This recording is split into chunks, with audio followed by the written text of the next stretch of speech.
Good morning, and thank you for joining me on the Path to Liberty. I'm Michael Bolden with the 10th Amendment Center, and this is the Fast Friday edition of the show for May 19th, 2023. And recently, we've been doing a lot of work covering efforts in states against a central bank digital currency, which we don't know when or if it is coming. But in general, what we're doing is we're treading on new ground here in two ways. On the one side, a new form of fiat government money seems pretty likely at some point. On the other side, you don't really hear too often, at least, of state-level resistance to a federal program until after it's implemented. But Thomas Jefferson, I think, gives us some great advice on this. He said, "The time to guard against corruption and tyranny is before they shall have gotten hold on us. It is better to keep the wolf out of the fold than to trust to drawing his teeth and talons after he shall have entered." In other words, stop it, nip it in the bud. And that's exactly what John Adams wrote in 1775 in his third Novanglis letter. He said, "Obsta principiis," which is the Latin phrase meaning nip it in the bud. He said, "Nip the shoots of arbitrary power in the bud is the only maxim which can ever preserve the liberties of any people." The only way you can preserve liberty is to nip it in the bud.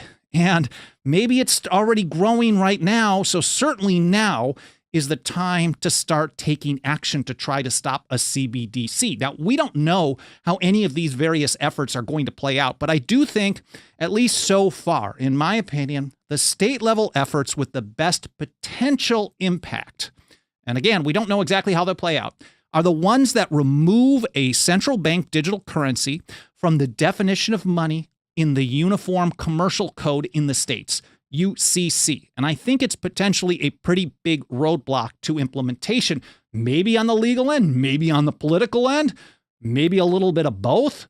Who knows? Now, some experts are telling us, at least they're starting to, they're telling us that this is, in essence, totally toothless, a waste of time, do nothing, you can't do anything about it, you're going to lose anyways, so don't waste your time.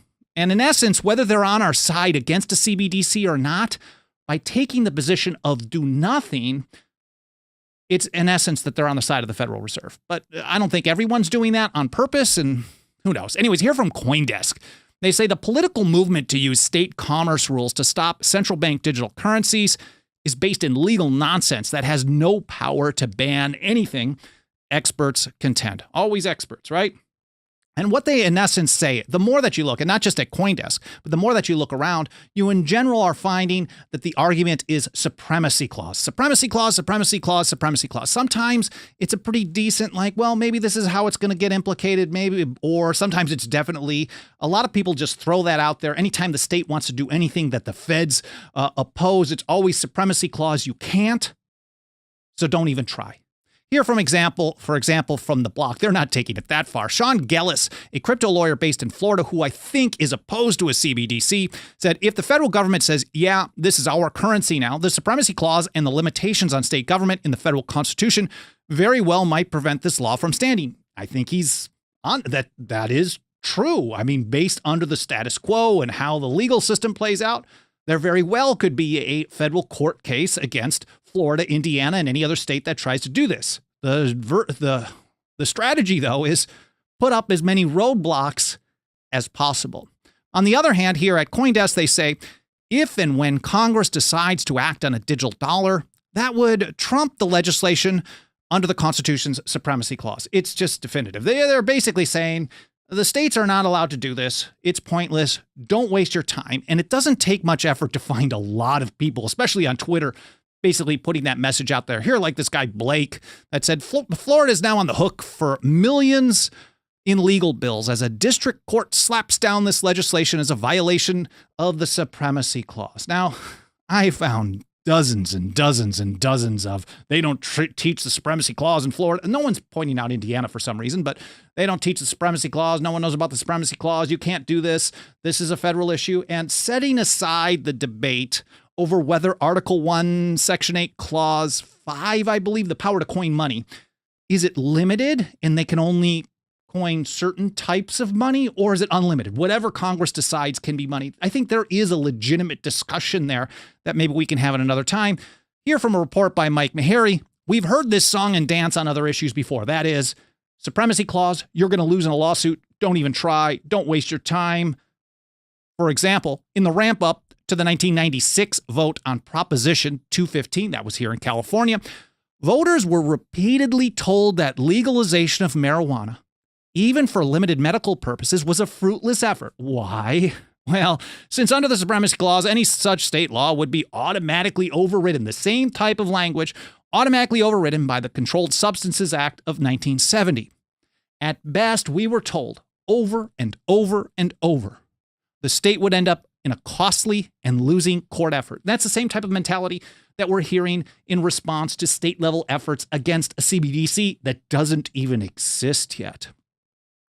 Here again, from Harry's article, despite those warnings, Californians voted yes, setting in motion the massive state-level movement we see today. And this was despite the fact, at least from what I remember, at least 2, if not 3 presidents, one current and, well, at the time, and 2 who had previously been in office, came here to California to lobby against Prop 215, basically saying, Supremacy Clause, you can't do this. If you do, we're going to shut you down. If you we're going to sue you and you'll get shut down. If you try it anyways, we're going to come in and forcibly shut you down, and we're going to make this a real problem for you. It's going to cost you tons of money. This is bad choice. And Californians did it anyway. It set in motion the massive state-level movement we see today, where a growing majority of states have legalized what the federal government prohibits. Now, it's not the exact same situation. It's the other way around on these CBDC efforts in the states. But ultimately, from Mike's article, the federal government will likely back down, at least on cannabis,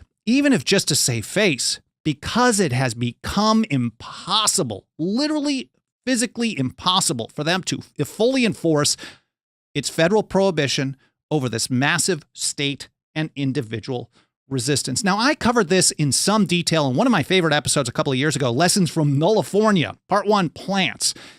Here from the description, it's a 50-year history of efforts by the state to nullify the feds. It goes all the way back to 1972, actually, and maybe a little earlier. Cities to nullify the state and individuals to nullify them all. I will link to that in the show notes over at 10thamendmentcenter.com/path-to-liberty. I'll publish a blog post for this episode with all the reference links in this about 1 to 2 hours after this live stream is done. But in other words, what we were told here in California regarding cannabis is, you can't do this.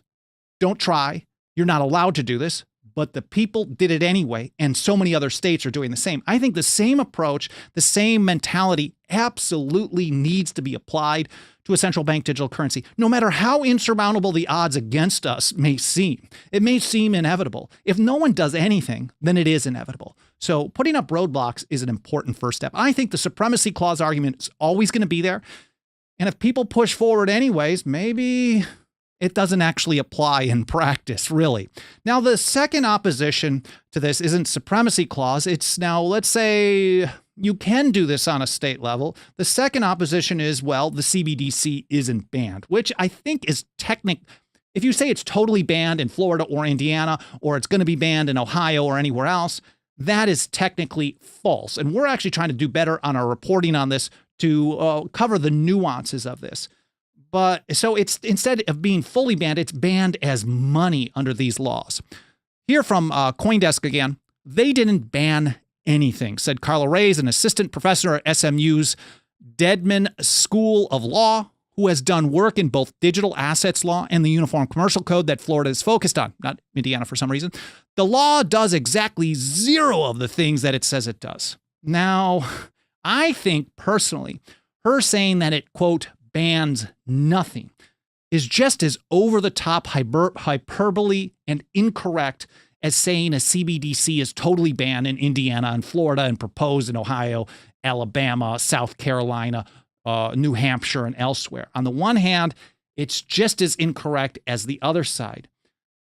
But she's got a lot of actually really important information that we should actually listen to. She said, newsflash, there is still something called a general intangible. In Florida, after this law, so July 1st when it goes into effect, CBDCs are not banned. They'll still exist within the UCC, whatever that means. CBDCs are then general intangibles in Florida. That is all that was achieved. And get this, doing that makes it clear that then under prior Florida law, how a person should perfect CBDCs when used as collateral. So CBDCs can still be used.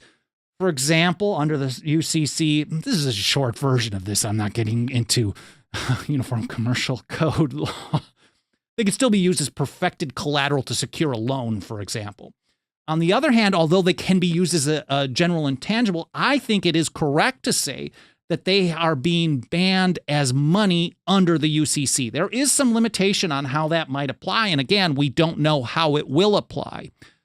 But what they're really getting to, and they keep pointing out, is, again, federal supremacy. And here from that same CoinDesk article, they say it doesn't really ban CBDC use in interstate commerce. It just puts those assets in another category than money. They don't talk about intrastate.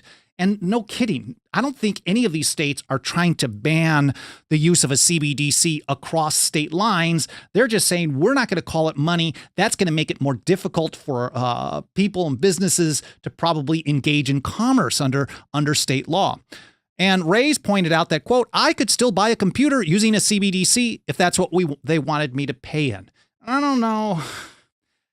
Yeah, I think that's kind of a side question. No one's really trying to address interstate commerce. And I know the UCC exists to have uniform laws so people doing business from one state to another know what to expect. But it doesn't only apply to stuff across state lines. And that's an important point.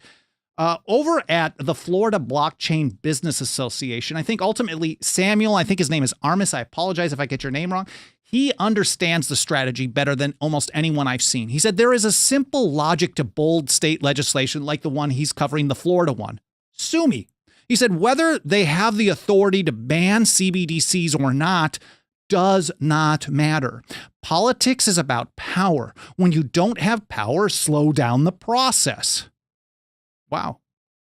Throw up roadblocks, make it difficult. We've already seen something like this be very effective in response to new merchant category codes to track firearms and ammunition purchases.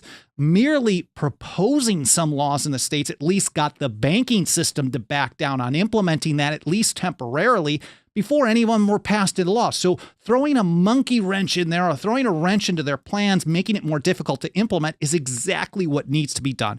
And that's what Samuel says here. He said, if multiple states pass similar legislation, the lawsuits could slow down any CBDC implementation. Now, I'm not looking to slow it down. Personally, I want to stop it. And I think slowing it down opens the door a little further for the people to actually learn more about it and join in the resistance themselves. And that is really one of the 4 parts of the blueprint that James Madison gave us in Federalist 46 on how to stop federal programs on the state, local, and individual level without relying on the federal government to somehow stop its own programs. That's the message I tried to share in an episode last week, Friday, James Madison versus a central bank digital currency, that all these things together, outspoken governors, a refusal to cooperate with officers of the union, disobedience by the people, not complying, using legislative devices in the states, putting all these things together is what James Madison said can create an environment the federal government would hardly be willing to encounter. That was difficult for them. He said it would be difficult for them if just one state did this, but if a bunch of states got on board, the feds wouldn't be able to overcome it. And mind you, that was at a time when the federal government was going to be completely tiny compared to what we have today. So we see all 4 steps of James Madison's strategy being implemented, at least on a small scale. They're being rolled out on a small scale right now. The state level legislation is really just one part of it. But I think the most important part of that strategy, and I will link to that episode in the show notes in case you haven't checked it out, but I do think it's good to listen to these together if you have not done that yet. Well, we're doing that right now. Anyways, I think the most important part of the strategy is not actually the state legislation. The state legislation generates more attention to the issue, same with the governors, etc. But I think the ultimate bottom line really gets down to the people. And I think that's where Carla really nails it here. And I'm not sure if she's even recognizing how important this is. But here she said on Twitter, I don't like CBDCs, and I have very serious concerns about the implications for privacy. I will never use a CBDC. I will link to that in the show notes. It's an excellent message there, even though she doesn't like these anti-CBDC bills. She thinks they're pointless, but she's absolutely correct. If you want to stop a CBDC, and I'm not even sure she's saying that, but if you want to stop a CBDC, the people themselves have to refuse to use them. And at the end of the day, when enough people say no, to the federal government, when enough people say, I will not use a central bank digital currency, and enough states pass laws that act as roadblocks, interference, tools to generate support, whatever, there's not much the feds can do to shove their so-called laws, regulations, or mandates down our throats. That's the same thing that should be applied on every issue, according to James Madison. Of course, you can check out that episode discussing that in more detail, which will be over in the show notes. If you want to help us get this message out to more people, please consider a membership, which starts out at just $2 a month over at 10thamendmentcenter.com/members. I really appreciate you being here with me today. I hope you have a great weekend. I hope you enjoyed the episode, and I hope to see you next week here on the Path to Liberty.